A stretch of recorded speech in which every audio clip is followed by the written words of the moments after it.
नमस्कार। आज मसँग चाहिँ अब अलिकति छोटो परिचय दिनुपर्दा परिचय त ठिकै छ, उहाँले नै दिनुहुन्छ। उहाँको बारेमा अलिकति भन्नुपर्दा विषयवस्तु चाहिँ के हो त भनेर भन्नुपर्दा चाहिँ उहाँ चाहिँ एक रात चाहिँ यो गएको एक हप्ता अगाडि मात्रै एक रात चाहिँ उहाँलाई चाहिँ भूतले चाहिँ किडन्याप गरेर लगे जस्तो भनौँ न, लगेर चाहिँ एक रात चाहिँ आफूसँगै राखेछ भूतले।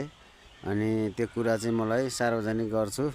यस्तो यस्तो पनि पर्दो रहेछ जिन्दगीमा, जीवनमा यस्तो यस्तो पर्दो रहेछ। म आफ्नो अनुभव चाहिँ सेयर गर्न चाहन्छु तपाईँको मिडिया मार्फत भनेर यहाँ मसँग उहाँ जोडिनु भएको छ। उहाँलाई ढिला नगरिकन स्वागत गरौँ। यहाँलाई हार्दिक स्वागत छ। हजुर नमस्ते। अनि तपाईँको नाम? मेरो नाम रघुजी तामाङ। रघुजी तामाङ। हजुर।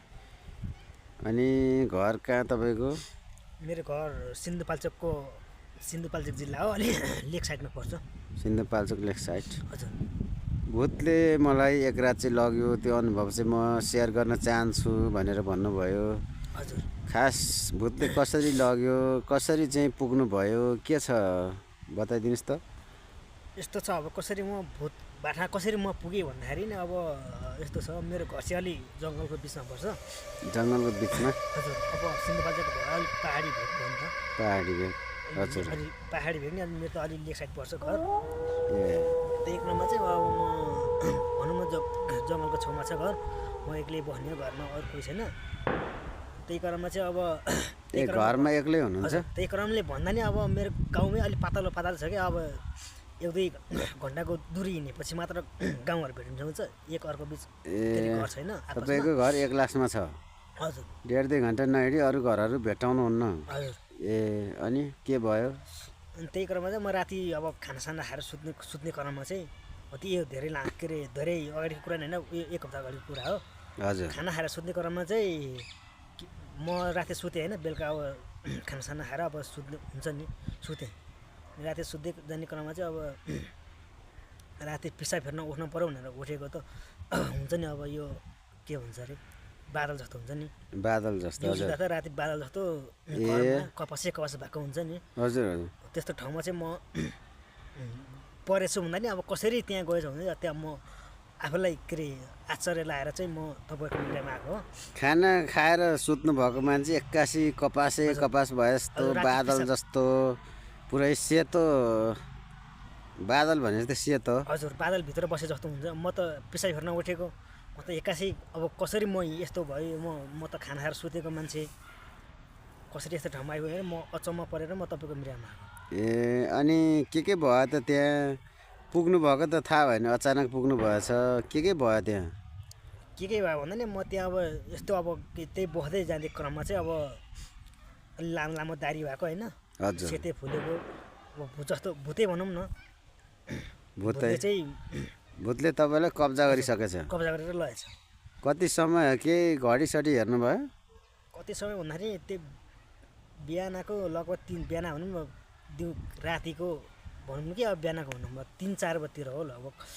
त्यस पिसाब हेर्ने क्रममा चाहिँ उठेको। अब त्यस्तो ठाउँमा बादल 3-4 बजे भनेपछि अब झिसमिसेम पऱ्यो? झिसमिसे भनौँ न बिहानको।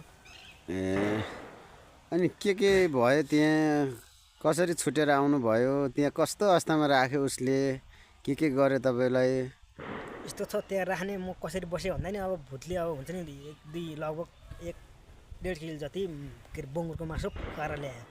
ऊ दुईजनालाई, मलाई मात्र होइन, ऊ आफैले नि पकाएर मासुसासुले पकाएर खानसाना बासमती चामलको भात भनौँ न, खाना दाल भात अचार सबै भुटेर पकाएर ल्याएँ भनौँ न। म एक्लैलाई नभएर दुईजनालाई ऊ सहितलाई चाहिँ खानासाना पकाएर ल्याएँ। ए भनेपछि भूतले बङ्गुरको मासु फ्राई, हजुर, अनि दाल अचार, बासमती चामलको खाना, दाल अचार, बङ्गुरको मासु फ्राई गरेको, अनि बासमती चामलको भात चाहिँ पकाएर तपाईँलाई ल्याइदियो? हजुर। मलाई खानुभयो? अब यस्तो खाने क्रममा चाहिँ अब त्यो भूतले मलाई यसो गरेर चाहिँ हुन्छ नि, अब यसो अब खाना दिने क्रममा चाहिँ मलाई छोएर म त्यहीँ ढलेँ।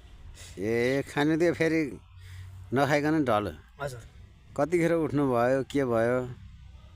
लगभग कतिखेर भन्दाखेरि लगभग आधा घन्टा जति म बेहोसै भयो होला।